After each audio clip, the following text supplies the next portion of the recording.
Tahimik ka lang. Ginagawa mo ang mga bagay ayon sa sarili mong bilis, hindi ka maingay, hindi ka nagyayabang. Pero napapansin mong may ilang tao sa paligid mo na tila laging may puna, laging may tanong, at minsan parang gusto kang hilahin pababa. Minsan iniisip mo, ano bang ginagawa ko para maliitin nila ako? O baka ako ang may problema? Pero kung titingnan mo ng mas malalim, ang totoo, wala kang ginagawang masama. Ang mali lang, masyado mong nililiit ang epekto ng iyong pag-angat sa mata ng mga naiwan. Sabi ni Marcus Aurelius, "When you rise in the morning, think of what the precious privilege it is to be alive, to breathe, to think, to enjoy, to love." Pero sa mundo ngayon, sa bawat pagbangon mo, habang ini-enjoy mo ang progreso mo, may mga taong hindi kayang sikmurain ng liwanag na taglay mo dahil hindi nila makita ang kanila. Inggit, isang tahimik pero mabagsik na damdamin. Walang sinasabi pero ramdam mo. Nakabalot sa papuri minsan pero may halong pagkairita. Nakatago sa mga tanong na parang inosente pero may laman. Hindi dahil gusto nilang agawin ang meron ka, kundi dahil nakikita nila sa iyo ang kakayahang hindi nila kayang buuin sa sarili nila. At dito papasok ang karunungan ng mga Stoic. Hindi mo kontrolado ang damdamin ng iba. Ang pwede mo lang kontrolin ay kung paano ka tutugon sa kanilang tingin, komento o pananahimik. Kaya sa video na ito, pag-uusapan natin ang 7 dahilan kung bakit naiinggit sa iyo ang ibang tao. Hindi para pagyabang ang meron ka, kundi para maunawaan ang mas malalim na ugat ng inggit at mas mapanatili mo ang kapayapaan ng isip mo sa kabila ng mga matang may panghusga. Dahil sa dulo, hindi mo kailangang magpaliwanag. Hindi mo kailangang ipagtanggol ang sarili mo. Ang tunay na lakas ay yung kaya mong magpatuloy, kahit may mga umaasang mabigo ka. Bago ang lahat, muli kaibigan, inaanyayahan kita na mag-subscribe sa ating channel dahil dito magbabago ang pananaw mo sa buhay. Maraming salamat. Magsimula na tayo. Dahilan number 1, dahil tahimik kang umaangat. Hindi ka maingay. Hindi mo ipinapakita ang bawat tagumpay sa social media. Hindi mo kailangang ipagsigawan kung ilang hakbang na ang naabot mo. Pero napapansin nila, kahit hindi ka nagsasalita, ang mga taong naiinggit sa iyo ay hindi nagagalit dahil sa yabang mo. Nagagalit sila kahit wala kang sinasabi. Nagagalit sila sa presensya mong hindi kailangang humingi ng atensyon, pero damang-dama ang bigat. Bakit? Dahil ang katahimikan mo ay isang uri ng kumpiyansa na hindi nila maabot. At ang kumpiyansang yan ay parang salamin, ipinapakita sa kanila ang mga kulang sa sarili nila. Sabi ni Epictetus, "If you want to improve, be content to be thought foolish and stupid." At yan ang ginagawa mo, pinipili mong manahimik, magtrabaho, at hayaang ang resulta ang magsalita. Pero para sa ibang tao, nakakatakot ang ganong uri ng pagkatao. Kasi hindi mo hinahanap ang validation nila. Hindi mo kailangan ang approval nila. At ang mga taong hindi sanay na hindi sila sentro ng mundo, ay madalas naiinggit sa mga taong kaya nang mabuhay nang hindi sila ang sinasamba. Ang tahimik mong pag-angat ay isang anyo ng paninindigan. Hindi mo man sabihin ng direkta, ang kilos mo ay may sinasabi na kaya mong buuin ang sarili mo kahit walang palakpak, na kaya mong umusad kahit walang nanonood. At ang ganitong uri ng pag-angat, yung hindi sinusuklian ng papuri, ay mas nakakasilaw para sa mga taong hindi pa buo ang loob. Kaya tandaan mo, ang katahimikan ay hindi kahinaan. Minsan, ito ang pinakamatatag na anyo ng lakas.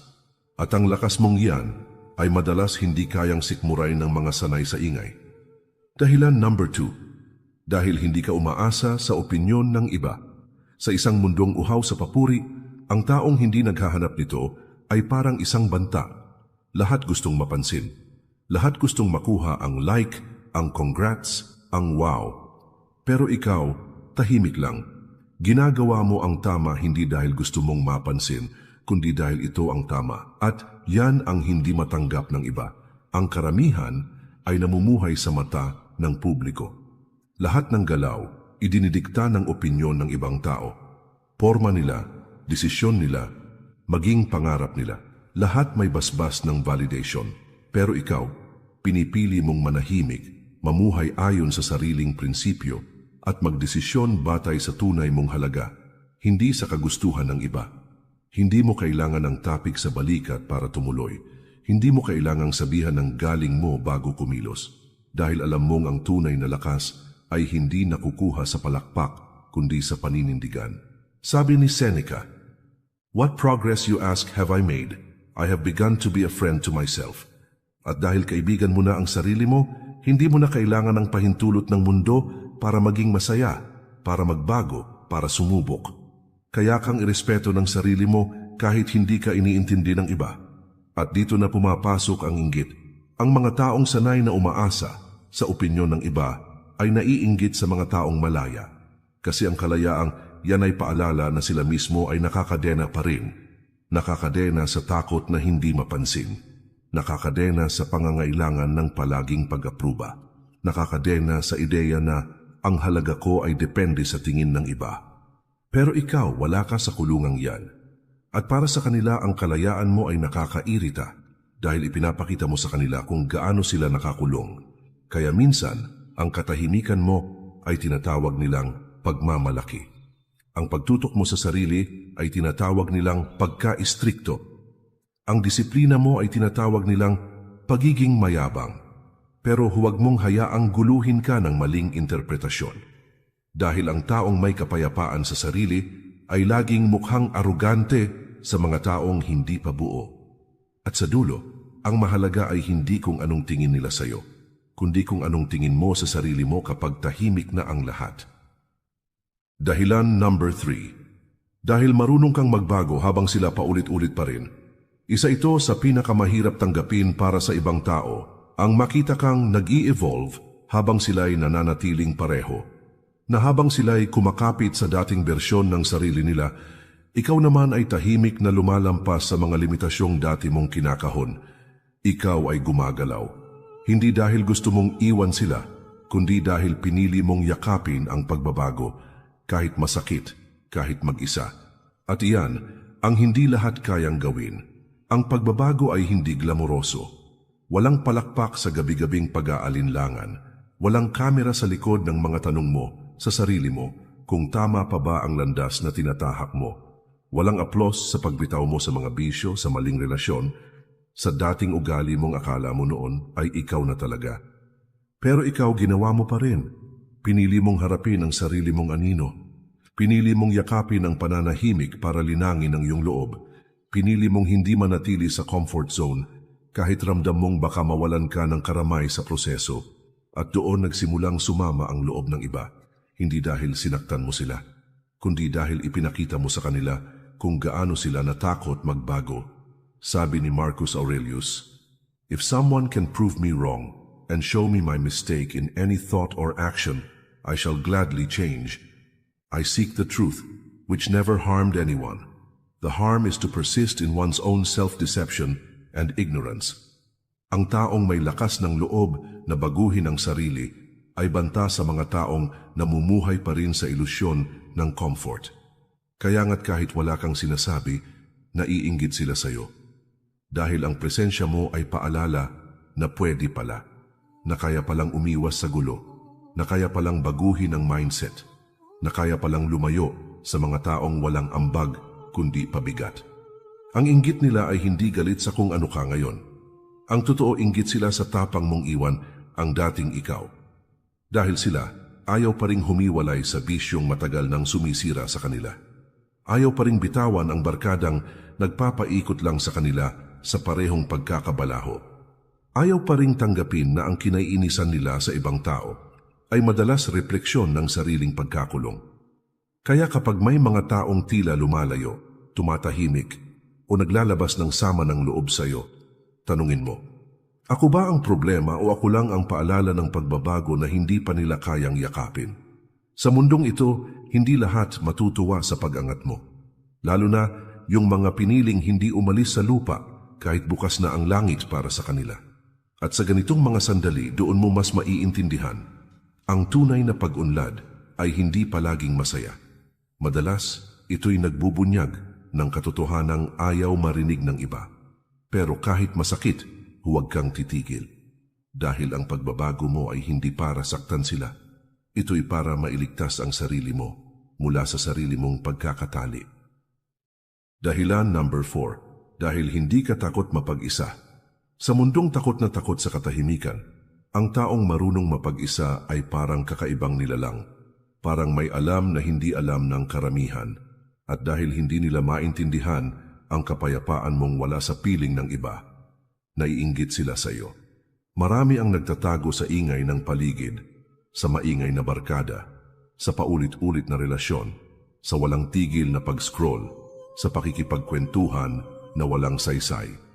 Hindi dahil masaya sila, kundi dahil ayaw nilang harapin ang sarili nila.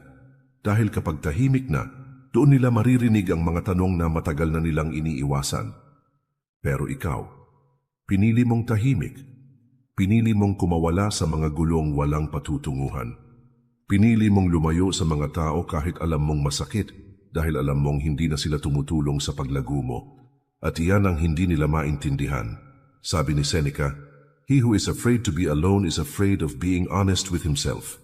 Kaya habang ikaw ay natututo sa bawat gabi ng katahimikan, habang iniintindi mo ang sarili mong emosyon, habang dinadala mo ang bigat ng mga tanong ng walang kinakausap, marami ang nagtataka. Bakit kaya niya nagagawa yan? Hindi ba siya nalulungkot? Oo, nalulungkot ka.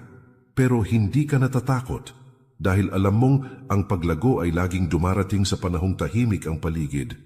Kapag wala ng ingay ng palakpak, kapag wala ng distraction, kapag ikaw na lang at ang sarili mong katotohanan, ang mga naiinggit sa iyo ay hindi naiinggit dahil marami kang kaibigan.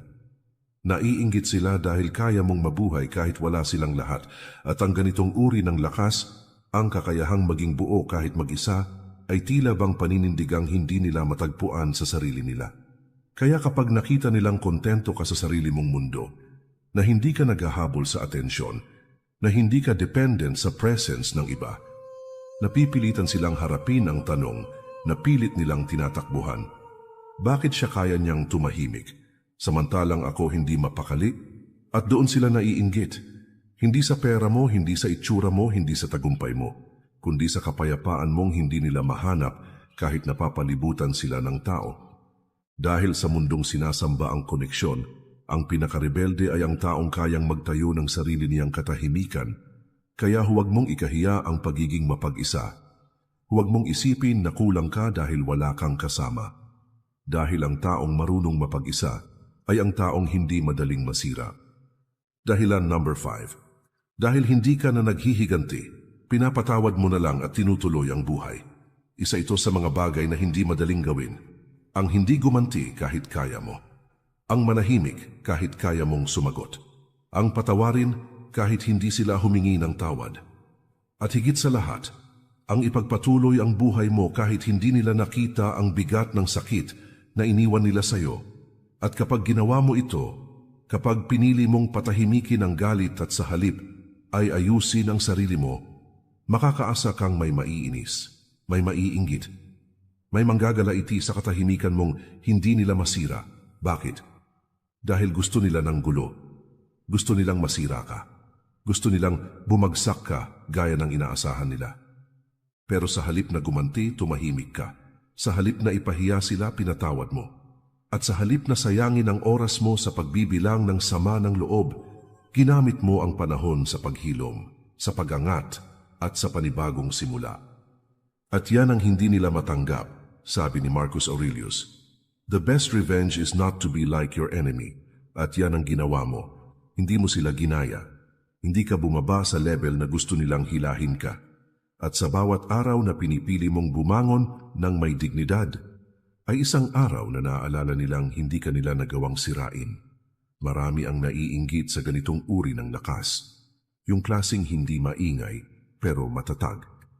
Yung uri ng katahimikang hindi dahil mahina ka, kundi dahil napagtagumpayan mo na ang sarili mong galit. Dahil alam mo na sa bandang huli, ang pagkapanalo ay hindi nasusukat sa kung sinong pinakamalakas sumigaw, kundi sa kung sinong pinakamarunong magpatawad at hindi na kailangang ipagyabang ito. Ang mga naiinggit sa iyo ay naiinggit hindi dahil masaya ka na. Naiinggit sila dahil akala nila hindi ka na dapat maging masaya. Dahil sa pananaw nila, masyado mong madaling nakalimutan, masyado mong mabilis na nakabangon. At habang sila'y natitiis sa lason ng sariling galit, ikaw na may tahimik na namumuhay sa kalayaang sarili mong pinili. Kaya tandaan mo, kapag pinatawad mo ang isang tao, hindi ibig sabihin wala kang sakit. Ang ibig sabihin lang, mas pinili mong hindi manatili sa lugar kung saan sila naiwan.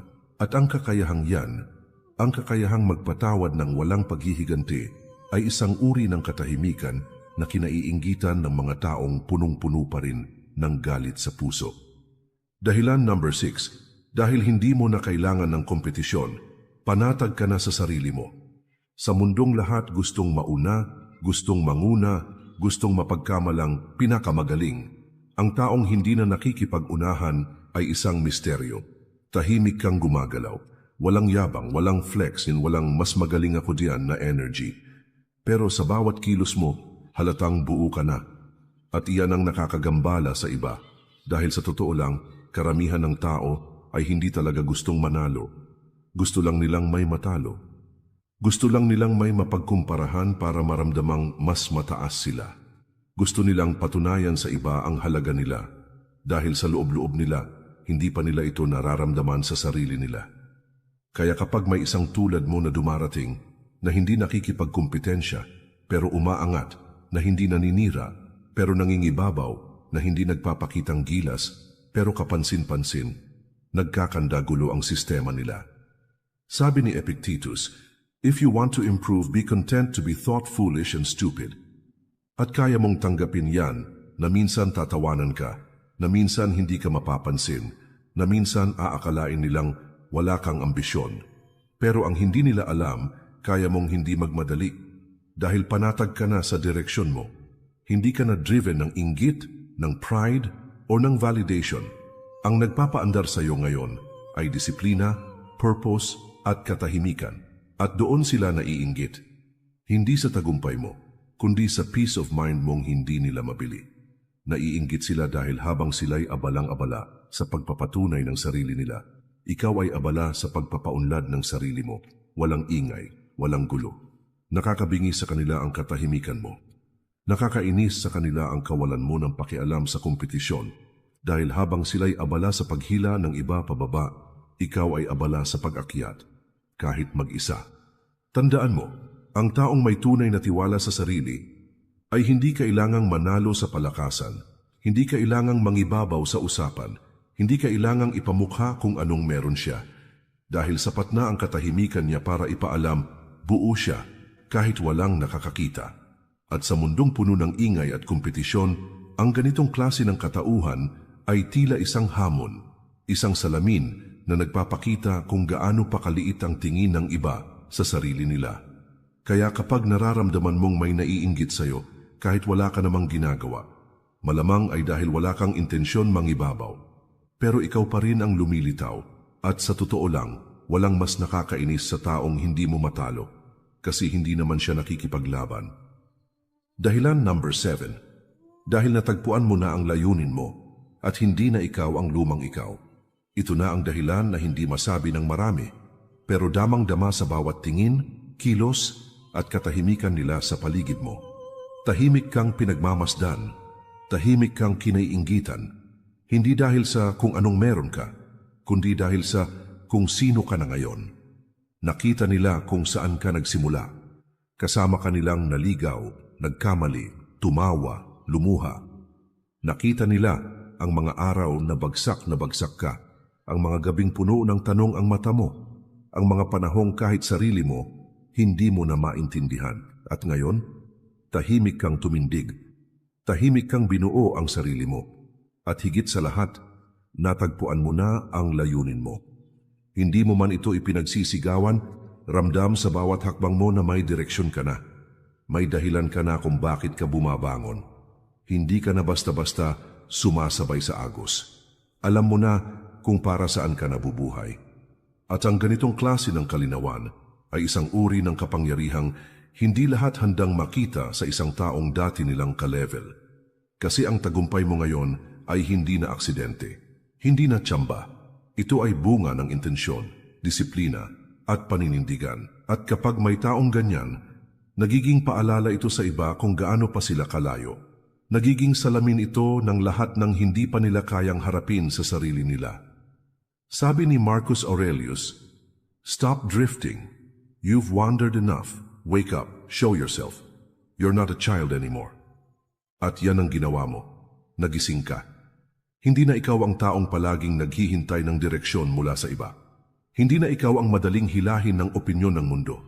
Ngayon, ikaw na ang gumagawa ng sarili mong landas.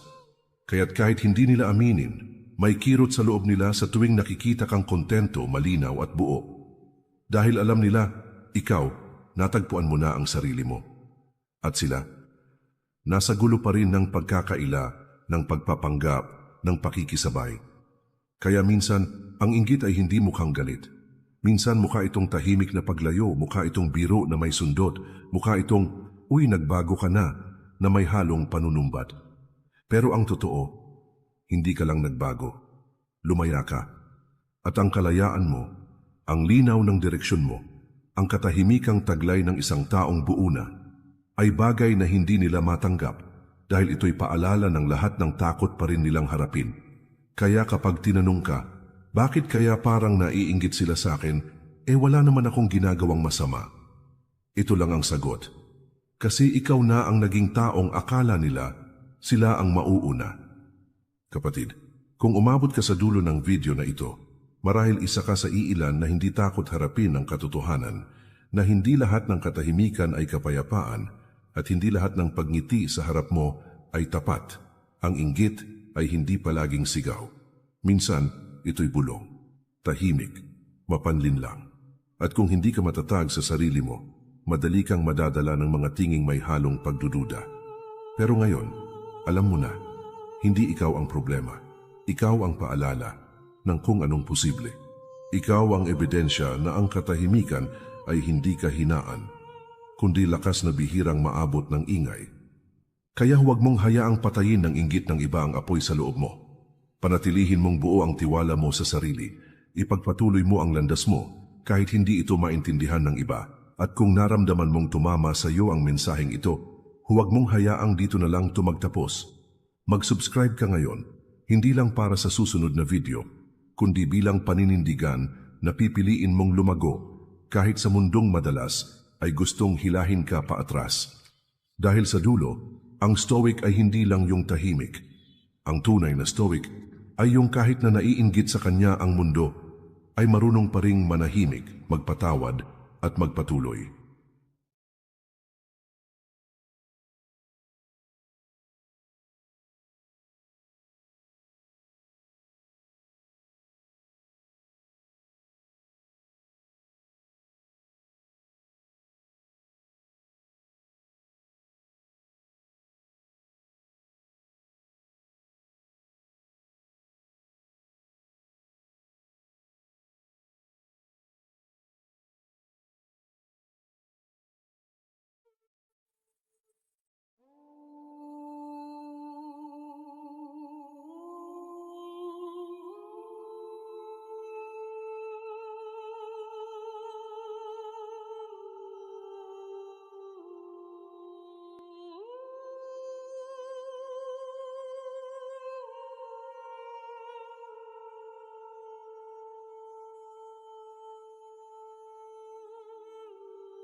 Tahimik ka lang.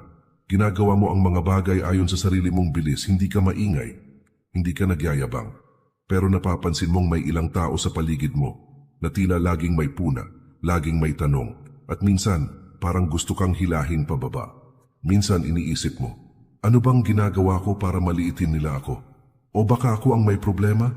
Pero kung titingnan mo ng mas malalim, ang totoo, wala kang ginagawang masama. Ang mali lang, masyado mong nililiit ang epekto ng iyong pag-angat sa mata ng mga naiwan. Sabi ni Marcus Aurelius, "When you rise in the morning, think of what the precious privilege it is to be alive, to breathe, to think, to enjoy, to love." Pero sa mundo ngayon, Sa bawat pagbangon mo, habang ini-enjoy mo ang progreso mo, may mga taong hindi kayang sikmurain ng liwanag na taglay mo dahil hindi nila makita ang kanila. Inggit, isang tahimik pero mabagsik na damdamin. Walang sinasabi pero ramdam mo. Nakabalot sa papuri minsan pero may halong pagkairita. Nakatago sa mga tanong na parang inosente pero may laman. Hindi dahil gusto nilang agawin ang meron ka, kundi dahil nakikita nila sa iyo ang kakayahang hindi nila kayang buuin sa sarili nila. At dito papasok ang karunungan ng mga Stoic. Hindi mo kontrolado ang damdamin ng iba. Ang pwede mo lang kontrolin ay kung paano ka tutugon sa kanilang tingin, komento o pananahimik.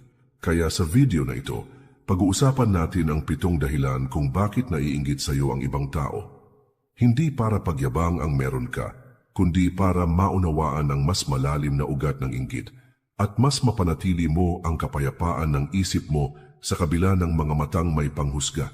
Dahil sa dulo, hindi mo kailangang magpaliwanag. Hindi mo kailangang ipagtanggol ang sarili mo. Ang tunay na lakas ay yung kaya mong magpatuloy kahit may mga umaasang mabigo ka. Bago ang lahat, muli kaibigan, inaanyayahan kita na mag-subscribe sa ating channel dahil dito magbabago ang pananaw mo sa buhay. Maraming salamat. Magsimula na tayo. Dahilan number 1, dahil tahimik kang umaangat. Hindi ka maingay. Hindi mo ipinapakita ang bawat tagumpay sa social media. Hindi mo kailangang ipagsigawan kung ilang hakbang na ang naabot mo. Pero napapansin nila, kahit hindi ka nagsasalita, ang mga taong naiinggit sa iyo ay hindi nagagalit dahil sa yabang mo. Nagagalit sila kahit wala kang sinasabi. Nagagalit sila sa presensya mong hindi kailangang humingi ng atensyon pero damang-dama ang bigat. Bakit? Dahil ang katahimikan mo ay isang uri ng kumpiyansa na hindi nila maabot. At ang kumpiyansang yan ay parang salamin. Ipinapakita sa kanila ang mga kulang sa sarili nila. Sabi ni Epictetus, "If you want to improve, be content to be thought foolish and stupid." At yan ang ginagawa mo, pinipili mong manahimik, magtrabaho at hayaang ang resulta ang magsalita. Pero para sa ibang tao, nakakatakot ang ganong uri ng pagkatao. Kasi hindi mo hinahanap ang validation nila. Hindi mo kailangan ang approval nila. At ang mga taong hindi sanay na hindi sila sentro ng mundo ay madalas naiinggit sa mga taong kaya nang mabuhay nang hindi sila ang sinasamba. Ang tahimik mong pag-angat ay isang anyo ng paninindigan. Hindi mo man sabihin ng direkta, ang kilos mo ay may sinasabi na kaya mong buuin ang sarili mo kahit walang palakpak, na kaya mong umusad kahit walang nanonood. At ang ganitong uri ng pag-angat, yung hindi sinusuklian ng papuri, ay mas nakakasilaw para sa mga taong hindi pa buo ang loob. Kaya tandaan mo, ang katahimikan ay hindi kahinaan. Minsan, ito ang pinakamatatag na anyo ng lakas. At ang lakas mong yan ay madalas hindi kayang sikmurain ng mga sanay sa ingay. Dahilan number 2, dahil hindi ka umaasa sa opinyon ng iba. Sa isang mundong uhaw sa papuri, ang taong hindi naghahanap nito ay parang isang banta. Lahat gustong mapansin. Lahat gustong makuha ang like, ang congrats, ang wow. Pero ikaw, tahimik lang. Ginagawa mo ang tama hindi dahil gusto mong mapansin, kundi dahil ito ang tama. At yan ang hindi matanggap ng iba. Ang karamihan ay namumuhay sa mata ng publiko. Lahat ng galaw, idinidikta ng opinyon ng ibang tao. Porma nila, desisyon nila, maging pangarap nila. Lahat may basbas ng validation. Pero ikaw, pinipili mong manahimik, mamuhay ayon sa sariling prinsipyo, at magdesisyon batay sa tunay mong halaga, hindi sa kagustuhan ng iba. Hindi mo kailangan ng tapik sa balikat para tumuloy. Hindi mo kailangang sabihan ng galing mo bago kumilos. Dahil alam mong ang tunay na lakas ay hindi nakukuha sa palakpak, kundi sa paninindigan. Sabi ni Seneca, "What progress you ask have I made?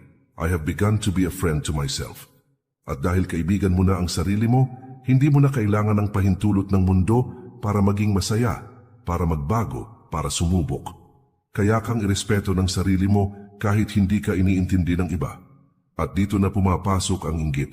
Ang mga taong sanay na umaasa sa opinyon ng iba ay naiinggit sa mga taong malaya. Kasi ang kalayaang yan ay paalala na sila mismo ay nakakadena pa rin. Nakakadena sa takot na hindi mapansin. Nakakadena sa pangangailangan ng palaging pag-apruba. Nakakadena sa ideya na ang halaga ko ay depende sa tingin ng iba.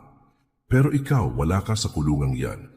At para sa kanila, ang kalayaan mo ay nakakairita dahil ipinapakita mo sa kanila kung gaano sila nakakulong. Kaya minsan, ang katahimikan mo ay tinatawag nilang pagmamalaki. Ang pagtutok mo sa sarili ay tinatawag nilang pagka-istrikto. Ang disiplina mo ay tinatawag nilang pagiging mayabang. Pero huwag mong hayaang guluhin ka ng maling interpretasyon. Dahil ang taong may kapayapaan sa sarili ay laging mukhang arugante sa mga taong hindi pa buo. At sa dulo, ang mahalaga ay hindi kung anong tingin nila sa'yo, kundi kung anong tingin mo sa sarili mo kapag tahimik na ang lahat. Dahilan number 3. Dahil marunong kang magbago habang sila paulit-ulit pa rin. Isa ito sa pinakamahirap tanggapin para sa ibang tao, ang makita kang nag-i-evolve habang sila ay nananatiling pareho. Na habang sila ay kumakapit sa dating bersyon ng sarili nila, ikaw naman ay tahimik na lumalampas sa mga limitasyong dati mong kinakahon. Ikaw ay gumagalaw. Hindi dahil gusto mong iwan sila, kundi dahil pinili mong yakapin ang pagbabago, kahit masakit, kahit mag-isa. At iyan, ang hindi lahat kayang gawin. Ang pagbabago ay hindi glamoroso. Walang palakpak sa gabi-gabing pag-aalinlangan.